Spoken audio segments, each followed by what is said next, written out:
Inquest is a mandatory thing that the under 174 to be done by police, and under 176 it has to be done by the executive magistrate. Now there is a pre-formatted form for inquest, and there are different columns, and these columns need to be either filled, and if it is not necessary, at least you have to write not necessary, not required. So it says date and time, place, when, where the magistrate received the information under 174 class 1 Crpc about the death. So those details need to be written there. And when it comes to column 2, the substance of the information obtained by him and from whom you may take the assistance of the police officer reporting the death with a view to informing the relatives of the deceased as required under the section 176 clause 4 of CRPC. Now the third column says the place where the body of the deceased was found, and fourth is about inquest, when it commenced, at what time and what date, and when it concluded, that means close time and then date. These details need to be given under column 4. And when it comes to column 5, dead body identified by whom, that is the names of the essential particulars of relatives may be given here. If relatives are not available, those who had known the deceased may identify. Now the sixth column gives the details which the IO or the magistrate has to furnish is about the marks of identification, that is moles, scars, whatever, for the identification of the body has to be given. Now the parentage, sex, age, caste, residence of the deceased lady has to be furnished.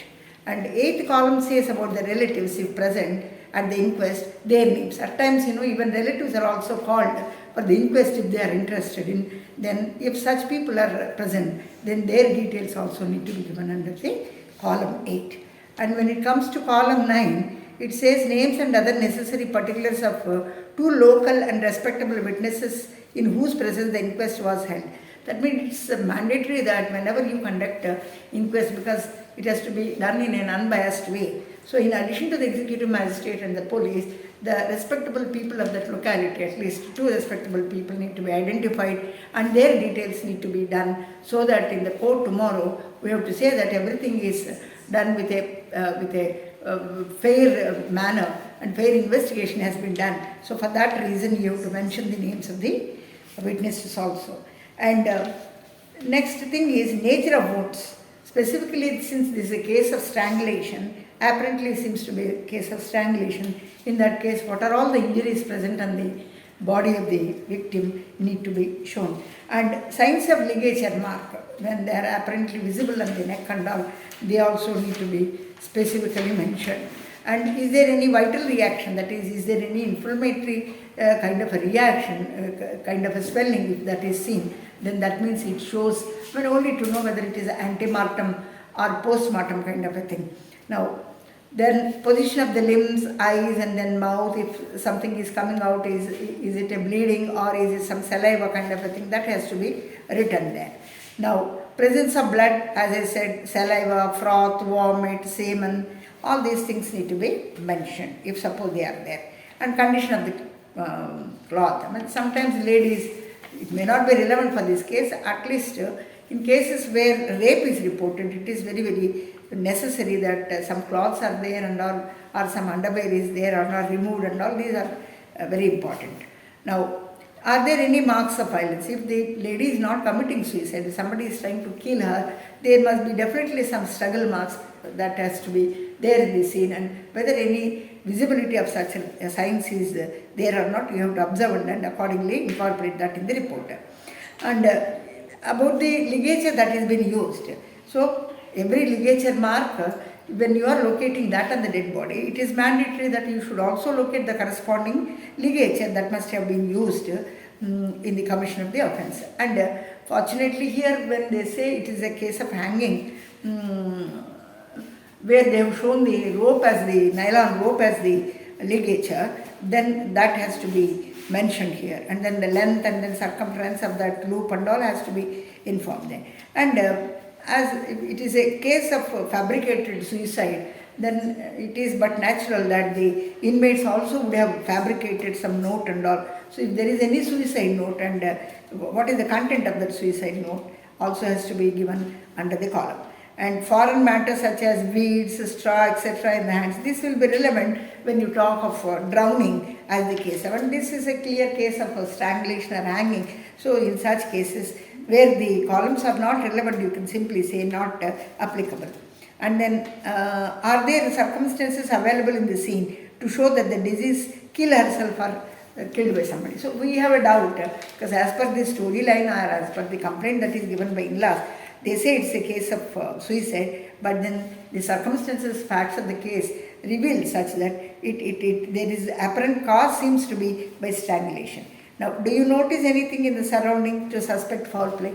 So because the story is something else, and then is there anything which is suspicious? So in this particular case, we have seen that there is a diary which the deceased is in normal course is in the habit of writing that. So you have to see whether any such diary is available and what are the writings that are present in the, since how long she has been writing that particular diary. So those details, if they are available, so they will be serving as some of the surrounding facts which will help us in deciding the case.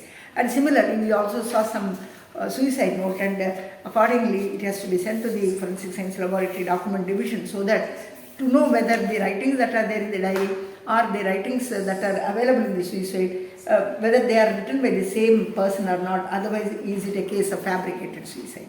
Then comes the opinion of the magistrate as to the cause of death as could be ascertained by him based on his inspection of the scene, close examination of the dead body and evidence adduced by the witness. Because there are three parties, the executive himself is there on the scene, the police officer is there, witnesses are there. There should be concurrence of opinion of all these people, and based on that the magistrate is going to draw up his opinion and the same is reduced into writing. Whenever there are wounds, fractures, bruises and other marks as may be found by the magistrate on the body, should state in what manner or by what weapon or instrument, if any, such injuries marks appear to have been caused. So in this case, apparently it's a case of strangulation, and then naturally there will not be any other weapon other than the ligature that's been used. And this particular case, the ligature happens to be the plastic rope. And sketch plan of the place where the dead body is found and photographed. These are very, very relevant because sketch plan will help us in locating the different evidences that are present over there, and also any person who wish to, who have not visited the scene, wanted to know exactly the precise nature of the scene, it will be very handy. Has the magistrate held the inquest in addition to in lieu of the police investigation? That you have to see. That means, is it police alone have done the inquest, or it is in addition to the police inquest, even the magistrate also has the inquest and all? That you have to very clearly write in that. And upon consideration of the totality of the material included, the examination of the dead body, inspection of the scene, testimony of the witnesses, are there grounds for suspecting the foul play? So whether there is any agreement between what they have written in the complaint and what is being observed by the witnesses, what is being observed by the executive magistrate and what is being examined by the inspector, is there any concurrence in the storyline, or is it that you suspect some foul play? If that is there, you need to write. Is it a case where the person died in police custody? This is not relevant, since you can say it's a case which has happened in a residential dwelling. You can as well say it's not under police custody.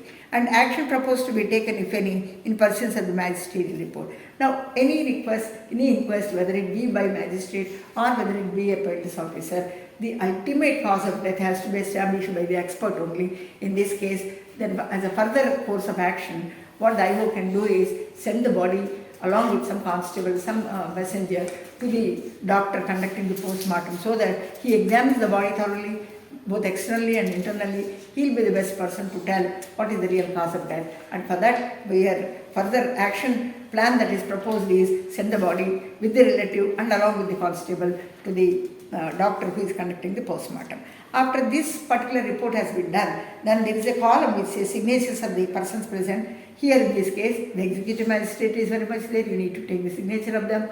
And the witnesses are there, both the witnesses 1 and 2, they have to also append their signatures.